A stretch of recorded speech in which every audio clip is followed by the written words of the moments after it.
আসসালামু আলাইকুম দর্শক, আজ আমি আপনাদেরকে তৈরি করে দেখাবো chicken pizza. Cheese, butter, pizza sauce ছাড়াই খুব সহজে গ্যাসের চুলায় আপনাদেরকে চিকেন পিৎজাটা তৈরি করে দেখাবো। এই পিৎজাটা খেতে এতটাই মজা, না বানিয়ে খেলে বুঝবেন না। এই পিৎজাটা কিভাবে আমি খুব সহজে তৈরি করলাম সেটি দেখিয়ে দিব। তাহলে চলুন মূল রেসিপিতে চলে যাই। পিৎজা তৈরি করার জন্য এখানে আমি মিক্সিং বলে 1 কাপ ময়দা নিয়েছি। ময়দার সাথে দিয়ে দিয়েছি 1 চা চামচের কিছুটা কম ইস্ট, সাথে দিয়ে দিয়েছি 3 টেবিল চামচ পরিমাণ চিনি, দিয়ে দিয়েছি 1/2 চা চামচ লবণ। এবার সবগুলো উপকরণ একসাথে ভালোভাবে মিশিয়ে নিব। মেশানো হয়ে গেল এর ভেতরে দিয়ে দিব পানি। এখানে আমি কুসুমের চেয়ে একটু বেশি গরম পানি নিয়েছি, যেন হাত চুবালে সহ্য হয় এমন পানি দিয়ে সফট একটা ডো তৈরি করতে হবে। আমরা রুটি পরোটা বানানোর জন্য যেরকম ডো করি, ডোটা ওই রকম হবে না, কিছুটা স্টিকি হবে। আমি দেখিয়ে দিচ্ছি, দেখতেই পাচ্ছেন ডোটা কতটা স্টিকি আর সফট হয়েছে। এরকম সফট ডো হলে পিৎজা রুটিটাও অনেক নরম হবে। ডোয়ের উপর 1 চা চামচ তেল দিয়ে আবার ভালো করে ময়ান করে নিয়েছি। এবার রেস্টে রেখে দিব আধা ঘন্টার জন্য। ফিরে আসবো আধা ঘন্টা পর। এখানে আমি হাড় ছাড়া মুরগির মাংস নিয়েছি, দিয়ে দিলাম আদা রসুনের পেস্ট 1/2 চা চামচ,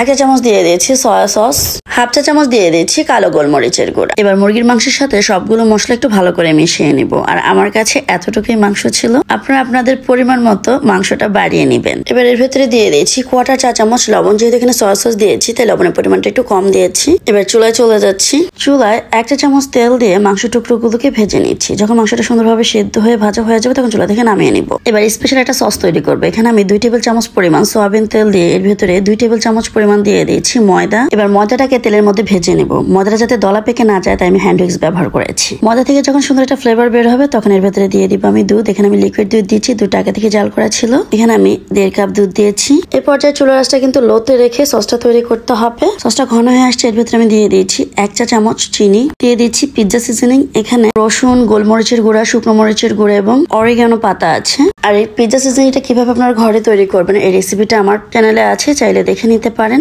এই সসে আমি 1 চা চামচ পিৎজা সিজনিং দিয়েছি। সসটা ঘন হয়ে আসছে, এর বিষয়ে চুলা রাখবো না। এবার সসটাকে চুলা থেকে নামিয়ে নিব, কারণ ঠান্ডা হওয়ার পরে সসটা আরো ঘন হয়ে যাবে। 30 মিনিট পর রেস্টে রাখার পর দেখতেই পাচ্ছেন ডোটা ফুলে ডাবল হয়ে গেছে। ডোটা থেকে বাতাস বের করে ডোটাকে ভালোভাবে আবারও একটু ময়ান করে নিব। এই পর্যায়ে ডোয়ের উপরে ময়দা ছিটিয়ে তারপর ময়ান করে নেবেন, এতে করে ডোটা হাতে লেগে যাবে না। ডোটাকে আমি 2 থেকে 3 মিনিট ভালোভাবে ময়ান করে নিয়েছি। দেখতেই পাচ্ছেন আমি কিভাবে ডোটাকে ময়ান করে নিয়েছি। এবার রুটি বেলে নিব। এবার পাতলা করে একটা রুটি বেলে নিব। রুটিটা আপনারা আপনাদের ইচ্ছে মতো বড় ছোট মাঝারি করে বেলে নিতে পারেন। এখানে আমি বড় করে একটা রুটি বেলে নিয়েছি। এবার প্যানের ভেতরে রুটিটা দিয়ে দিলাম।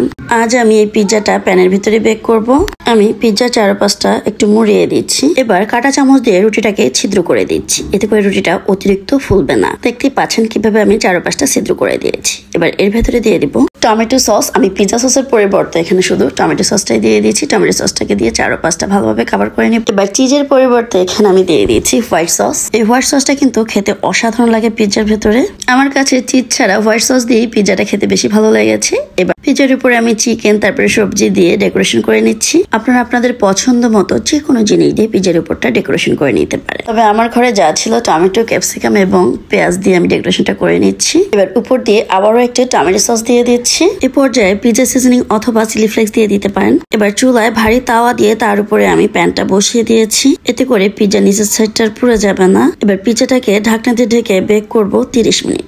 প্রথম 5 মিনিট চুলার আঁচটাকে বাড়িয়ে দিয়ে ফ্রিট করে নেবেন। তারপর চুলার আঁচটাকে মিডিয়াম টু লো রেখে পিৎজাটা বেক করে নিতে হবে। ফিরে আসলাম 30 মিনিট পর। এ পর্যায়ে পিৎজার ভেতরে একটা কাঠি ঢুকিয়ে দেখছি পিৎজাটা কাঁচা আছে কিনা। মাশাআল্লাহ পিৎজাটা ভালোভাবে বেক হয়েছে, কোনো কাঁচা নেই। যদি আপনাদের পিৎজাটা একটু কাঁচা থাকে তাহলে আরো 5 মিনিট চুলায় রেখে দিবেন। আর নিচটা দেখতে পাচ্ছেন হালকা ব্রাউন কালার হয়েছে। পিৎজাটাকে চুলা থেকে নামিয়ে নিয়েছি। পিৎজার চারপাশটা সুন্দরভাবে বেক হয়ে গেছে। এবার এটাকে আমি কেটে দেখাচ্ছি। পিৎজাটাকে কেটে নিয়েছি আর দেখতেই পাচ্ছেন পিৎজাটা কতটা সুন্দর হয়েছে। কেউ দেখে বিশ্বাসই করবে না এটা চিজ ছাড়া পিৎজা। আশা করছি রেসিপিটি ভালো লেগেছে। ভালো লেগে থাকলে বলবো লাইক, কমেন্টস এবং শেয়ার করে দিবেন। আর যারা আমার চ্যানেলটা এখনো সাবস্ক্রাইব করেন নাই, সাবস্ক্রাইব করে আমার পাশেই থাকবেন। আজ এই পর্যন্তই, আবারও চলে আসবো নতুন কোনো রেসিপি নিয়ে। সে পর্যন্ত সবাই ভালো থাকবেন, সুস্থ থাকবেন। আল্লাহ হাফেজ।